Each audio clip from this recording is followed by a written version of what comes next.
Bonjour à tous et bienvenue pour un nouvel épisode de notre podcast La parole à nos talents. Aujourd'hui, je reçois Lydia. Bonjour Lydia. Bonjour Émilie. Alors raconte-nous, c'est quoi ton parcours?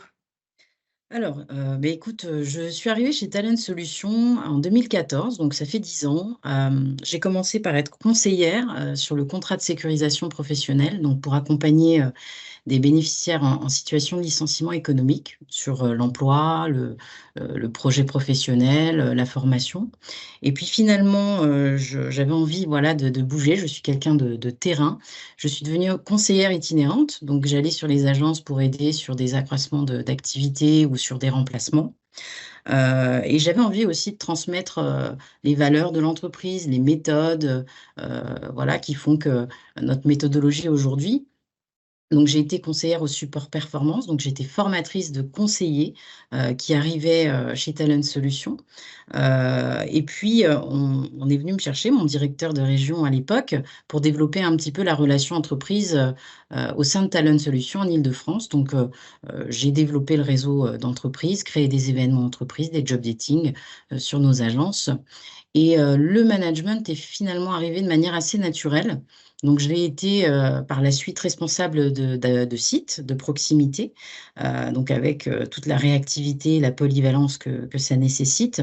Donc pour recruter, pour intégrer, former, accompagner, les conseillers et les collaborateurs à leur montée en compétences et puis, forcément insuffler une dynamique, positive, hein, au quotidien, et surtout, garantir les valeurs, de Talent Solutions.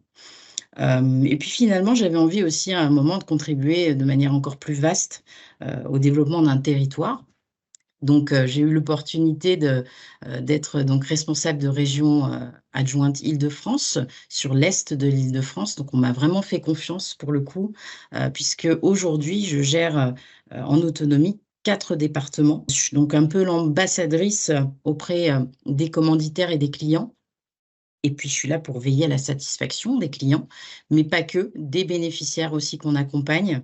On fait vraiment un métier, qui est tourné vers l'humain, qui, doit, apporter les outils et l'autonomie nécessaires pour que chacun puisse rebondir et trouver sa place, dans la société. Voilà et puis forcément, je suis quelqu'un de très tourné vers le challenge, donc j'accompagne, mes, responsables de site à atteindre les objectifs qu'on se fixe, hein, qu'ils soient quantitatifs ou qualitatifs et puis à piloter aussi, les effectifs sur le territoire et contribuer aux relations internes, et externes. Voilà mon rôle aujourd'hui, au quotidien. OK, alors si on résume un peu en 2-3 phrases, tes 10 ans au sein de Talent Solutions, c'est quoi? C'est quoi en termes de poste? Alors mes 10 ans, chez Talent Solutions, c'est d'abord conseillère, voilà. Ensuite c'est, itinérante, c'est de la relation entreprise, c'est de la formation de collaborateurs, et c'est du management, pour terminer. Dans un premier temps, un management de proximité et ensuite, un management un petit peu plus, global, un territoire. OK, très clair et donc aujourd'hui, tu es sur cette formation d'encadrement sur tout l'est de l'Île-de-France? Alors je suis aujourd'hui donc responsable de région, adjointe Île-de-France Est. Donc, j'accompagne les managers à déployer des prestations d'accompagnement pour le compte de France Travail, mais pas que, pour le compte aussi du département, du Val-de-Marne, nous venons de remporter, donc un marché, de remobilisation des bénéficiaires du RSA. Concrètement, c'est un accompagnement qui va durer entre 6 et 12 mois, où on va accompagner les bénéficiaires à se remobiliser vers l'emploi. L'idée, c'est vraiment de favoriser leur employabilité, c'est de les accompagner aussi à l'élaboration d'un projet professionnel, et de développer leur autonomie. Alors leur autonomie, c'est vaste, hein, que ce soit, leur autonomie à justement se mobiliser, et se dynamiser, à entrevoir des perspectives d'emploi, mais aussi leur accès au numérique. Voilà. L'objectif étant de renforcer, l'intégralité de leurs compétences, pour permettre de rebondir et de trouver leur place et de sortir, de la situation de RSA.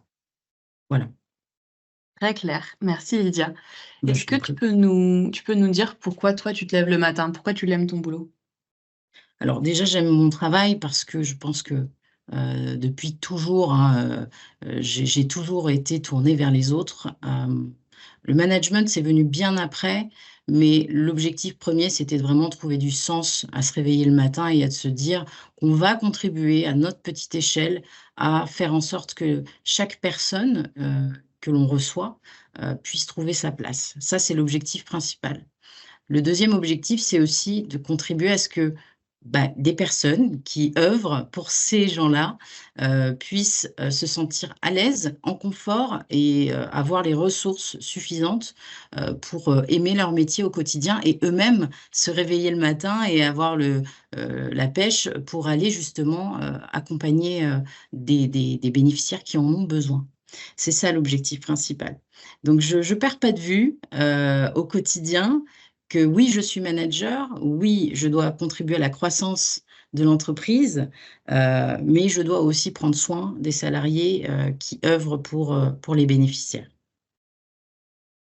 OK, et qu'est-ce qu'il faut pour être bon alors dans ton métier? Donc, il faut effectivement visiblement avoir, aussi cette attention pour les gens que tu vas encadrer, mais il faut quoi d'autre comme compétences?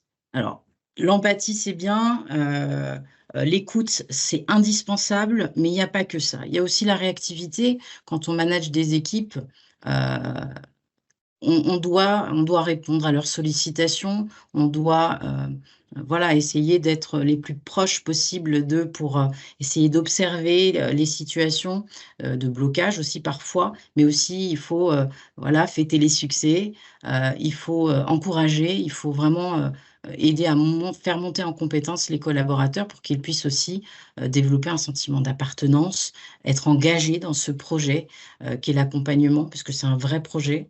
Hem, voilà, ça nécessite beaucoup de polyvalence, d'être sur tous les sujets, et puis, je pense que de toute façon, quand on a envie et quand on a du sens nous-mêmes managers au quotidien, on arrive à le transmettre suffisamment, à nos collaborateurs.